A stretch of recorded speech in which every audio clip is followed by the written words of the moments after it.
ঈদ মানেই আনন্দ, পরিবারের সঙ্গে ভালোবাসার কিছু মুহূর্ত। সেই স্বপ্ন নিয়েই সোহেল ফকির বাড়ির পথে রওনা হয়েছিল। চুল কেটে, নতুন জামা পরে, ব্যাগ ভর্তি করে 3 বোনের জন্য উপহার, নতুন জামা, জুতো, আরও কত কিছু। মায়ের মুখে হাসি ফোটানোর জন্য তার মনে ছিল অগণিত পরিকল্পনা।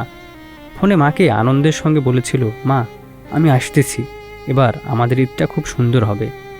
কিন্তু ভাগ্যের নির্মম পরিহাস, সোহেল বাড়ি ফিরল ঠিকই, তবে জীবিত নয়, নিথর দেহ হয়ে। আর এই শোকের মাঝেই আরও বড় দুঃসংবাদ, তার বাবাও নিখোঁজ। ধারণা করা হচ্ছে নদীর গভীরে তলিয়ে গেছেন তিনি।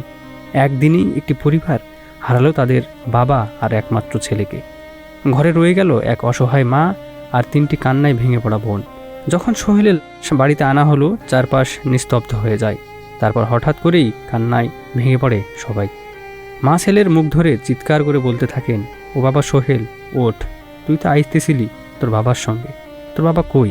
3 বোন ভাইয়ের জড়িয়ে ধরে কাঁদতে কাঁদতে বলছিল, ভাইয়া, আমাদের ফেলে কোথায় গেলে? আমাদের তো বাবা নাই, তুমিও নাই, আমরা তো আজ এতিম হয়ে গেলাম। যে ছেলে কয়েক মুহূর্ত আগেও ঈদের আনন্দ নিয়ে বাড়ি ফিরছিল, সে আজ শুধুই স্মৃতি।